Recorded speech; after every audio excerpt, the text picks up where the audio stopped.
Welcome to our third episode of All Good Things, our Benefice podcast, webcast, whichever term you prefer.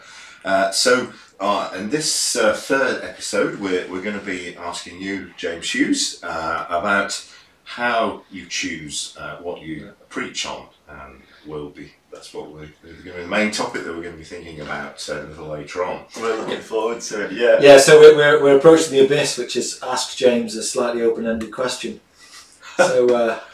So we might be apologising in a few minutes for a bumper episode. If you've ever sat in a sermon and thought, how on earth did we end up here? We're going to answer your question in the next 20 minutes, hopefully. Yeah, I'm just impressed that All Good Things have not yet come to an end. Well, hey. Hope you're sitting comfortably, viewers. Yeah, right. Yeah.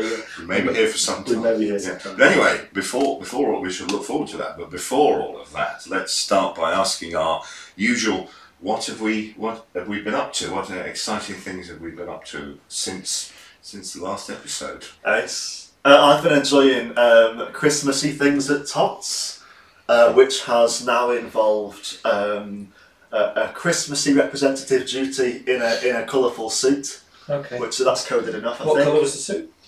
Red. Okay. You were in a Coca-Cola advert, Yeah.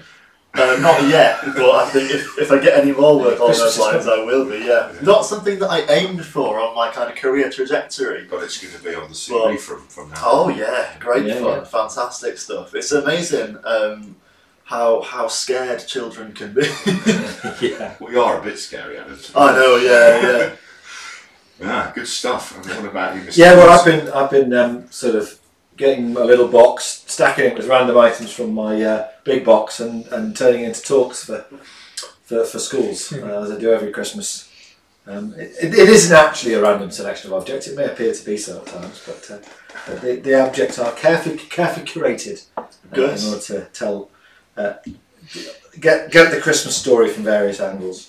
I saw your famous ruler was out. Was that? Yeah, no, the ruler was just in the way. No, it was the it was the puzzle piece. The puzzle piece is one slightly more obscure object. In fact, I need to put that back. Actually, there's a Tots puzzle which is missing a piece. Oh, you'll be in trouble. My senior partner will be It's appropriate Tots property. If there's no fourth episode, you might know why. Yes. Talking of episodes, in terms of what I've been up to, I don't know if you can remember last time we were talking about one-to-one Bible study. I had a very encouraging half an hour or so on Zoom, just yesterday in fact, with a guy called John McKinnon, a lovely gentleman who's one of the leaders of the Word One-to-One organisation, and he's given me an awful lot of ideas, food for thought to digest and think about. He showed me around their website an awful lot of resources, which I shall be looking at in more detail. So watch this space in terms of one-to-one stuff as we covered last time. Brilliant. No, I look forward to that. Fantastic. And if last episode, or if this one gets near but doesn't quite answer your questions, or if you keep tuning in and thinking they're talking stuff I don't care about again, please send us your questions. We want to know what you want to know. Right. Great. Might even answer them. So speaking of questions, obviously the remnants of a selection box are on the table, and therefore it is the season. So I just wanted to know, what was your favourite Christmas song, or if you really can't think of a song, I'll let you have a film. Okay, what's your favourite Christmas song or film? What about you, James? Well, I think it has to be, because it came out almost about the same time as I did, so to speak. Yeah. And it's seen as many Christmases as I have. So, Merry Christmas, Everybody by Slade. A bit of Slade, can't beat a bit of Slade. I think that might be one of the first singles I ever bought, was Merry Christmas, Everybody. Yeah, it's good. I'll explain to you what one of those is later. A single. A single. A 7-inch single. Nice. I'm really bad at favourites, but I get torn between the Bertie Yanch in the Liquid Winter, which is lovely. Oh yeah, okay. Very folky, very chill, and then some of the kind of more dramatic, like Greg Lake's "I Believe in Father Christmas." Oh, do you like that? I love it. Just goes off. Okay. Yeah, and then I love But Aoife hates Sarah McLachlan. As a general, if she's listening, sorry, Between us, we're net neutral. She's fabulous. I don't even know who she is. Okay, well, go home and treat yourself to some Okay. very it's very atmospheric, breathy, kind of wishy-washy nonsense, which is why Aoife hates it and I love it. Okay, it's a risk though, isn't it? Because if you stick that on your Spotify, it tends to kind of pollute your playlist going forward. Do you not find that with Spotify, that someone recommends something to you and you're like, I'm not sure. I always feel like I almost would want Spotify on a burner phone so that I could listen to the Spotify suggestions that people give me without them polluting my Spotify choices, which are obviously like quite pure. My favourite Christmas song is probably the Paul McCartney and Wings one. Which I can't remember the name of. Wonderful Christmas Time. Wonderful Christmas Time. Yeah, I know. Which is, everybody hates it, but I really like it. I think it's all to do with when I first heard it, and I first heard it at the right kind of age for that to become part of, this is what I really love about Christmas. Because I'm not saying musically it's necessarily up there with Slade. Sure, or even Wizard, but nostalgia matters, yeah. And obviously, and we're going to end here because this could take us the rest of the podcast. best Christmas film, Die Hard. Outrageous. Klaus is objectively better than it. I enjoy that much more. Excellent. Right. Well, let's move on to the main topic of the day. I need to change chairs, so I'll be with you again shortly.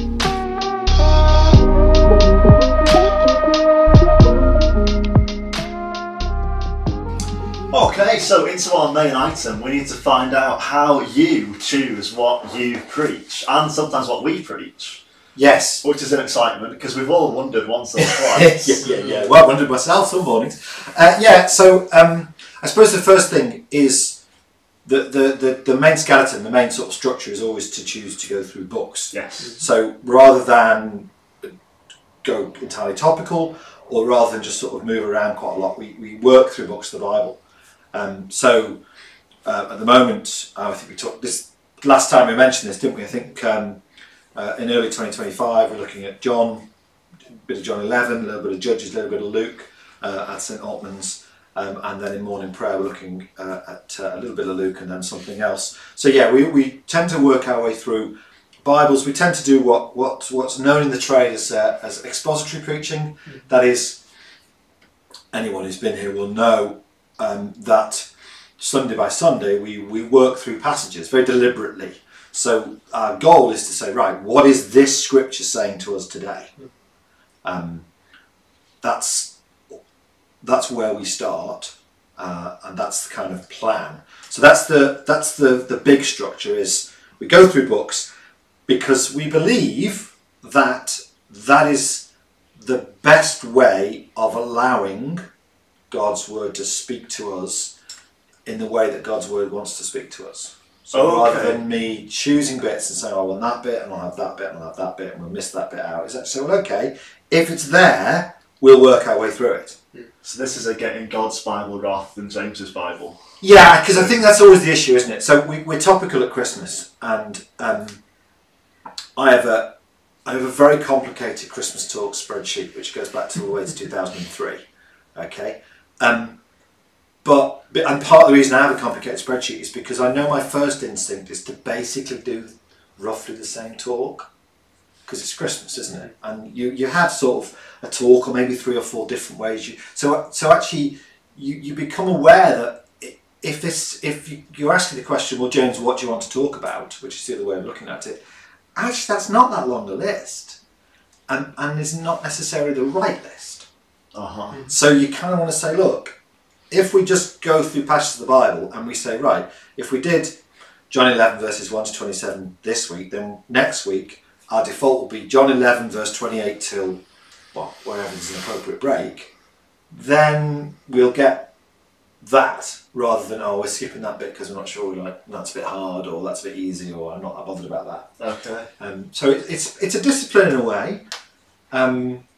Obviously it feels more of a discipline with some passages than others. So I had a great time once bringing some lovely guests who are close to my heart, and they sat in our lovely cosy evening service. Yes. And they were treated to the middle of Amos. Yes, and they have remembered it. Yeah, well, I bet they have. Yeah. Yeah, because, well, they should have come for 7 weeks, shouldn't they? Because it's chapters. Well, it is an incentive, isn't it? Yeah, well, it should be, hopefully. You've done the work this far, you might as well get to the You end. might as well get to the end. Yeah, so and obviously I get that that's kind of a culture shock. But yeah, because if Amos is there, yes, it's Old Testament, so it's a bit more distant from us. Yes, it's an Old Testament prophet, so yeah, it makes it a bit harder. But it's God's word, so God speaks to us. And I think I would certainly testify, and I suspect most of us would, that actually sometimes when you're reading something like Amos, something that you probably ought to know, strikes you in a different way, because it comes at you in a different form, speaks with a different voice, and therefore sometimes you hear things that you haven't heard before. And it's not that you can't get them from somewhere else. There's lots of places in the scripture which say complementary things, but there's just a distinctive voice sometimes. Yeah, we had a lovely chat last night with one of our fantastic students. Adam Boyce was jumping on a growth group, which was lovely, and he was telling us all about his dissertation outline as it stands, and he's excited about water in the Bible and what's going on with it. What it reveals about God. And over really good food, each of us were going, oh, what about that bit? Oh, what about that bit? And we just had the end of Ezekiel in a Chris Dingle, which was weird. Okay. Because I chose it. But it meant that we each got to go, oh yeah, and what about this angle? And what about how exciting this is? That's a little bit unusual, but adds to a more beautiful picture. Okay, Adam may need to narrow his dissertation topic slightly, but that's what he was saying. Yes, no, okay. There's quite a lot of water in the Bible, but that's another angle, isn't it? Just spotting different things in different places. So that's kind of why we do what we do. There's a lectionary we could use. I want to ask you about lectionary a little bit.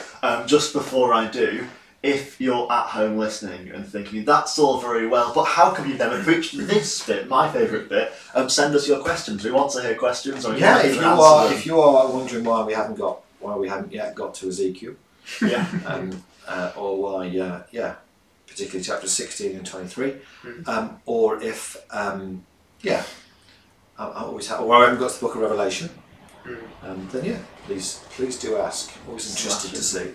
On your hard drive, have you now completed the Bible? So No, I haven't, not at all. No, I've probably preached on most of the New Testament at least once. Okay. Oh, you see, now I'm going to have to go home and find out that question. So like on Christmas Day, people are going to be saying, where are you? Come on, where are you? Kids are here. I haven't done John 30. So no, I'll ask me again in the new year. But no, there's huge chunks, much to my frustration in many ways, there's huge chunks of the Old Testament I've not preached through. Okay. So yeah, we just try and, there's a lot of it. And I'm committed to preaching through it, so I don't want to say on the whole, oh right, we'll just do like those 6 chapters of Exodus together. There's occasions where you might say, well, that it is quite a long section, but actually it's all together. So I think when we did Joshua, there's the allocation of the land. So there's just a lot of geographical description of places that we don't know. And yeah, we looked at 2 or 3, possibly even 4 chapters together then. And actually, skipped a bit. No, we didn't skip a bit. Oh, okay. We never skip bits, but we did a chunk. So, yes, we relied on the fact that if people might have had to read the whole thing at home, because we didn't read through all 4 chapters in this service. But yeah, we went through it and we covered what was in it, because it was just a big section that was mostly geographical. Okay. So there's bits like that, particularly in the Old Testament, but generally we try and do a chunk, and a chunk is usually a chapter or less. And in the New Testament, that's probably around about 20 verses, maybe 15 of a letter. In the Old Testament, it can be longer. Sometimes we've done sort of 40, 45. Particularly in a narrative, of course, where you're telling a story and therefore it's easier to follow. Okay. Yeah. This might tie into the lectionary. My first question on that really is, what's a lectionary? But presumably you could pick out 52 of your best sermons, or even 52 of the best sermons you've come across, and just preach those. But you don't. That's true. That's what I imagine a lectionary is a bit like. So Tell us a bit about Yeah, that. okay. So there is a lectionary. So the lectionary. I mean, I do use the lectionary. I use the lectionary for the 8:30 service. The lectionary has a selection of readings. It has a gospel. It's a 3-year lectionary. It has a gospel reading. Goes through Matthew, Mark, and Luke. Bits of John come up elsewhere. There are also New Testament passages that you can follow, because it tends to be a bit disjointed, particularly on the accompanying passages. Okay. So it's not bad going through the Gospels. You can usually just about follow a thread, but it's harder with the other ones. So what I do at 8:30 is I use the lectionary and preach on the Gospel passage. So we're year C, so we're just into Luke's Gospel because obviously because it's the church. The church, the year begins at the start of Advent, start of December. Because so we've just moved on to year C. So we do use it, and it's fine, and you get they're all good passages to preach. It's just it doesn't give you any depth. Okay. So it's like a diet, isn't it? It's a little bit like eating, something very wholesome but the same. It's sort of a little bit like eating cereal for every meal. Okay. Cereal's the good food stuff, but it's not what you want for every meal. You want to kind of have a bit of variety, and for your own health, you want a bit of variety as well. So I find that the lectionary is a bit limiting, but we do try and go for variety, and of course we do also respect the festivals.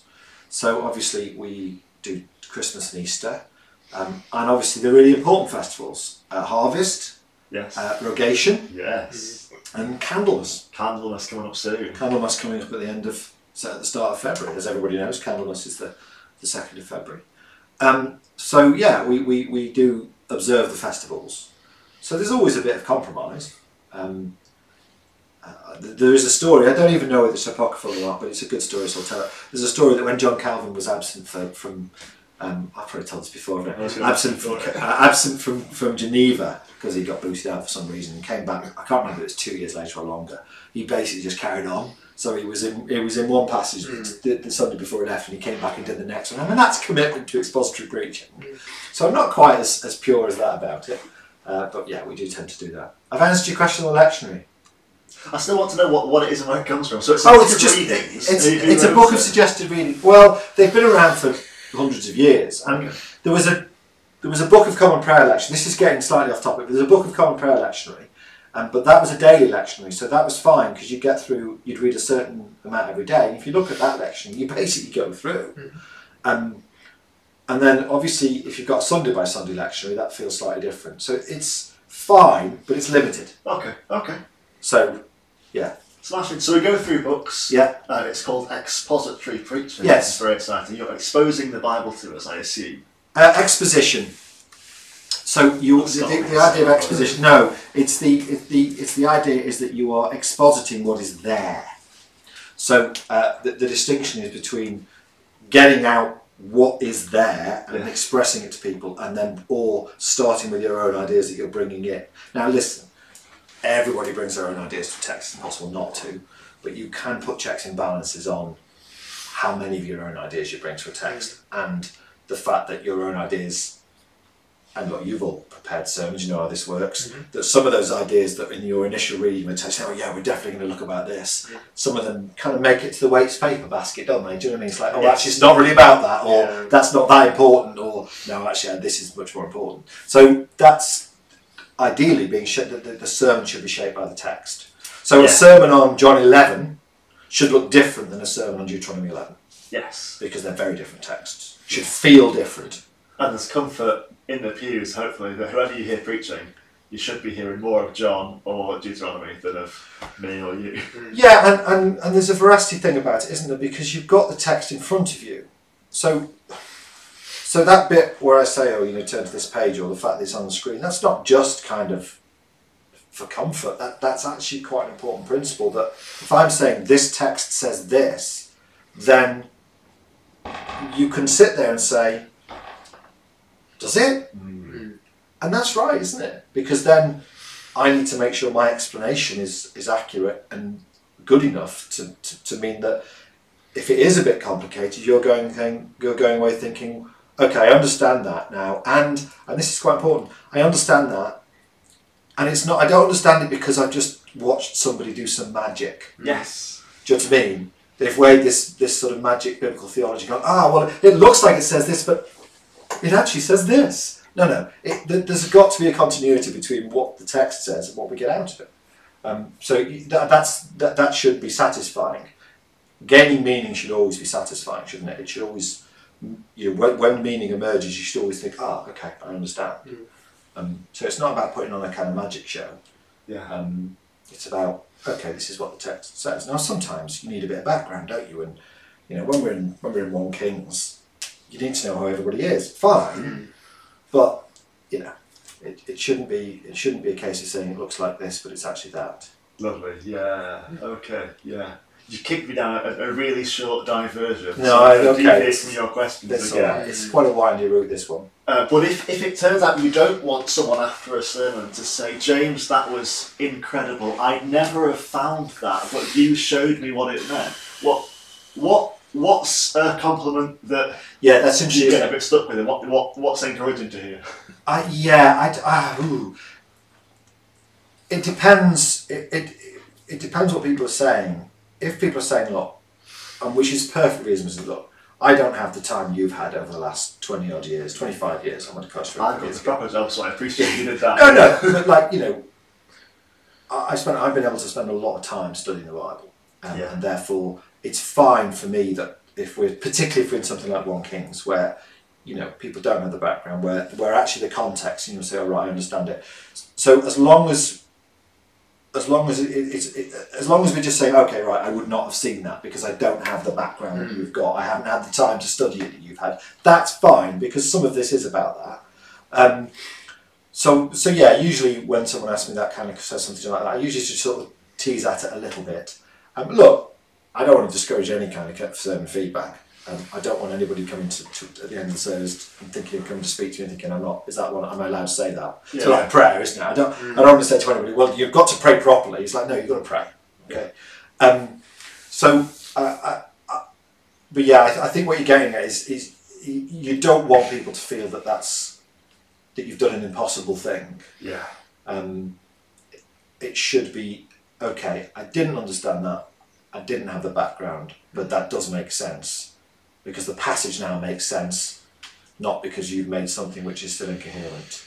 Yeah. Like it makes sense. I might be excited to read that again without James holding my hand, and I'll still be okay. Yeah, and I'll get more out of it. Now, it's interesting, I've been speaking to someone in the congregation who's been reading through the Bible, and we've just had the odd conversation where he's gone to me, and we've just walked through it, and it's fine. Yeah. And I'll always say to people, look, you're not trying to get everything. You're just trying to get a bit more. Because this is a very deep text. And whenever I go back to it, preaching passages that I will have preached, not just read, but preached a number of times before, something always strikes you that you hadn't seen before. Yeah. Well, that's great. Because it means essentially that we're not going to exhaust its meaning this side of heaven. Yeah. Which is a good thing, isn't it? Yeah. It's the only book I've ever read more than once, I think. Anyway. So okay, thank you. That was a question about the lectionary, I think, some time ago. The lectionary was in there somewhere. It's morphed. Yeah. Okay. You kept answering, so I kept talking, which was we thought this might be the risk, might we? Okay. So we're gonna grill you again on how you decided which books, because we found out why it's books. Oh right, yeah. How do we get John one Sunday? Right. Okay. So basically, think about it. I think it's this meal thing. It's this diet thing. So when I look at the year as a whole, I'll split it up into sort of 3 or 4 segments, and I'll say, look, in the morning, at one of those segments, I want some gospel, I want some other New Testament, and I want some Old Testament. Okay, same in the evening. I'll usually try and balance it so that if we're doing Old Testament in the morning, we're doing something different in the evening, just to give us that varied diet. And the way we tend to work here at St Albans in the morning is we tend to do a gospel between Christmas and Easter, because that seems to work quite well. Partly because if people are coming in after Christmas, that feels like a safe-ish place to land.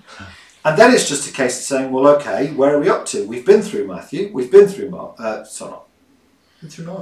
been through Matthew in the morning, so we're now looking through John. We've nearly finished Luke in the evening, so we'll look at Mark. And then by the time we finish John in the morning and Mark in the evening, we'll probably come back to Luke in the morning and and I don't know what we'll do in the evening, but we'll on the Gospels. So you're sort of doing a whole Bible Sudoku to filling in what a little bit, yeah. have, So, and then you just try and then so to go back to the John one, and then you just try and do a logical and sensible chunk, which is, well, how many Sundays have I got, and where do I start and where do I end?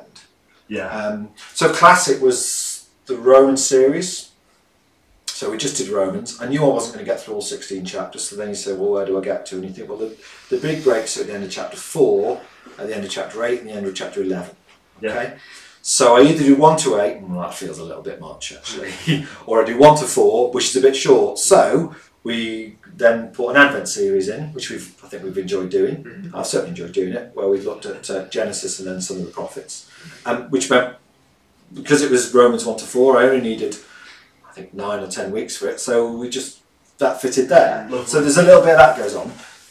Gospels generally tend to be easy, so John 11 up to John 15, that'd be nice chunk.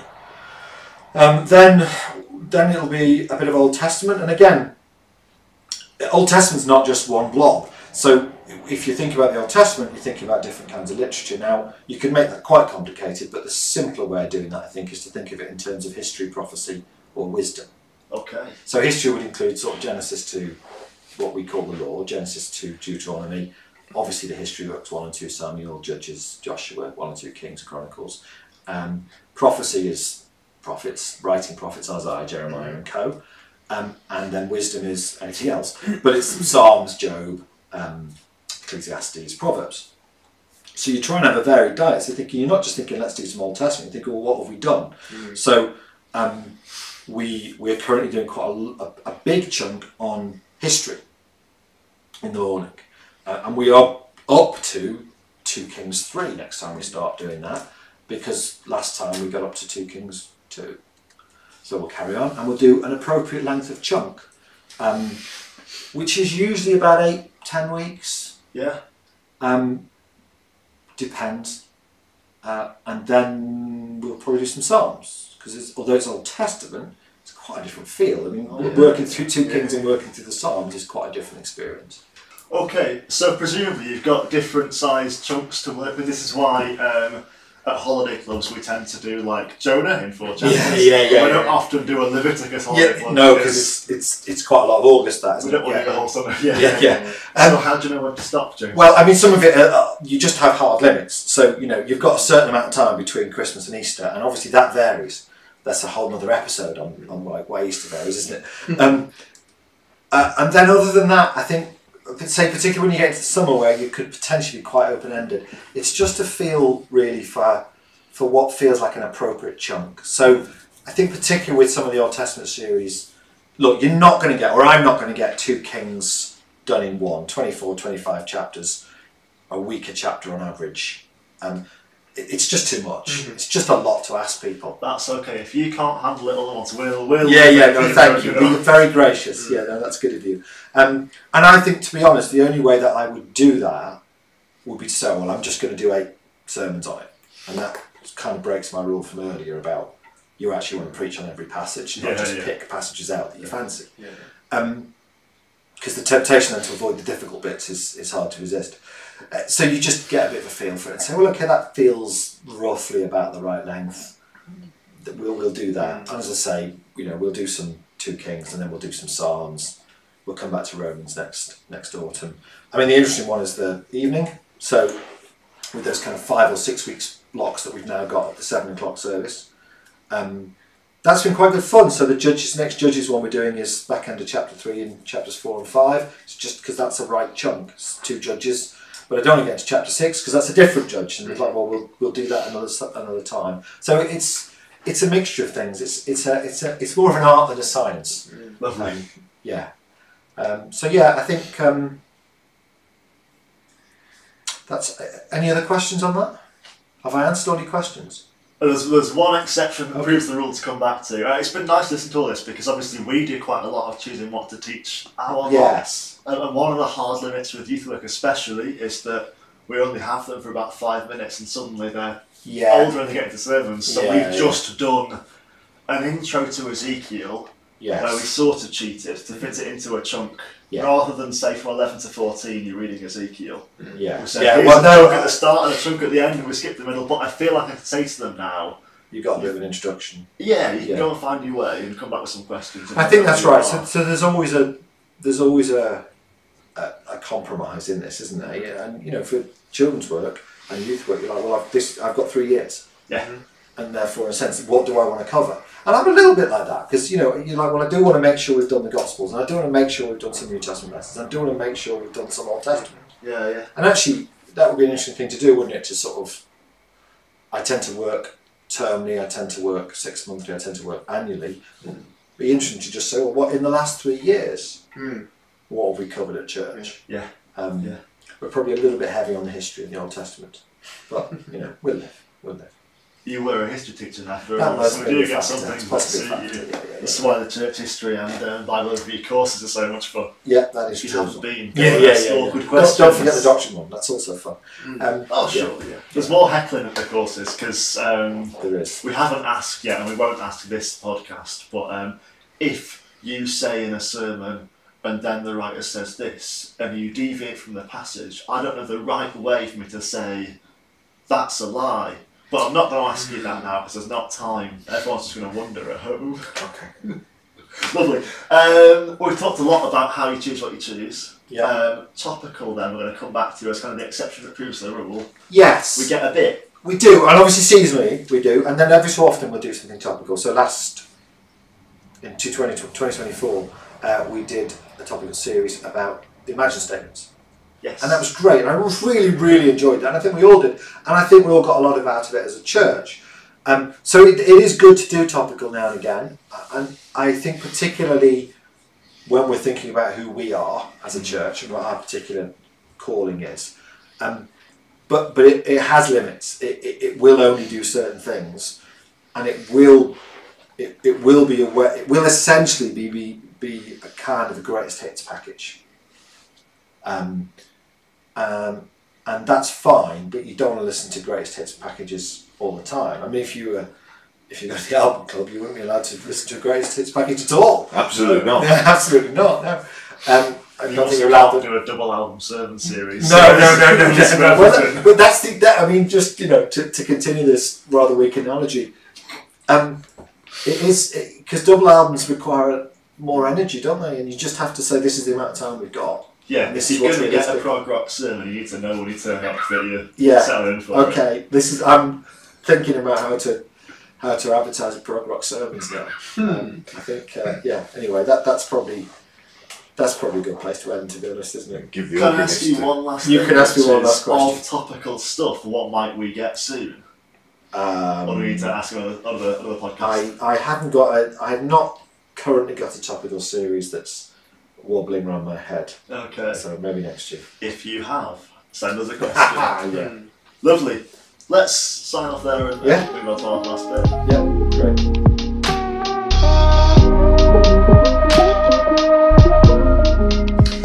Well, hopefully that I certainly found that last segment very, very interesting and informative. Hopefully, if anybody actually watches these, they will too.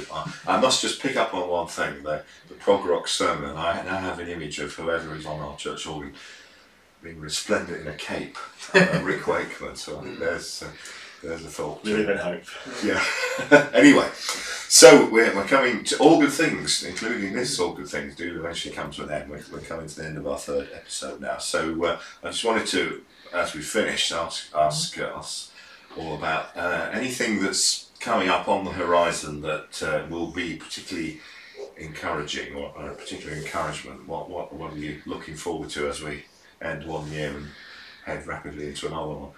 Yeah, absolutely. So we've got a few things that are coming up over the course of the next year. So myself and Adam are really looking forward to going to GID, which is Growing in Disciples. If you haven't heard of it, it's brilliant. We've gone on the last couple of years now. It's a great opportunity for a variety of different youth workers and those that are involved around families ministry, all coming together to sing, praise the Lord, to hear His words spoken faithfully, and then to have lots of opportunities and groups where you're having that open dialogue, talking about, what might families ministry look in this? How do you talk about these really difficult topics? And yeah, overall getting to sit and eat together as well, which is always encouraging. Yeah, that's 4 days, isn't it, of Yeah. fantastic teaching every year. It's quite overwhelming, but great to kind of soak in a huge amount and come back really encouraged and rebooted and updated and ready to go, and we'll be drastically overfed, I think, as well. Normally. And we've got Joyful Noise, a really encouraging group to lead the worship there. So that's, if you're looking for Christian music to encourage you, Joyful Noise is up there. Yeah. We have other encouragements as well. There is a variety of groups. Obviously, the Album Club sounds like it's been doing absolutely fantastically recently, continuing to grow. Yeah. We've got our board game evening thing that's happening on the 11th of January as well, which will be fantastic. So yeah, please come along to that if you'd like to spend some time in fellowship. But I think it's that focus on other outreach opportunities that we've been building, so being fellowship opportunities, creating groups that are people who are passionate about what they're about what they enjoy, and then allowing that to naturally flow into normal ministries. Yeah, we've got the Repair Cafe as well. This is of great course. guns. I think they've met about three times now. And they build up each time. And then similarly talking about encouragement, just very briefly, James Hughes and I'll be off to the Fellowship of Word and Spirit Conference, FWS, which is the annual get-together of vicars and others organised by Church Society. And that, again, is always a great time of encouragement, fellowship, really great teaching. I'm looking forward to that because they let me loose on the bass guitar a bit as well. So it was good fun, and my senior partner playing keys and singing and worship and all that. So cool. Brilliant. So that's our next episode. It's going to be all about what has encouraged us and what we hope might encourage you. Final reminder to send us your questions. Yes. We'd love to have more podcasts that answer what people want to hear. Ideas Otherwise, for future topics and things, send them in. Or you'll get what we're interested in. Right, there we go. That's about it for this time. Thank you.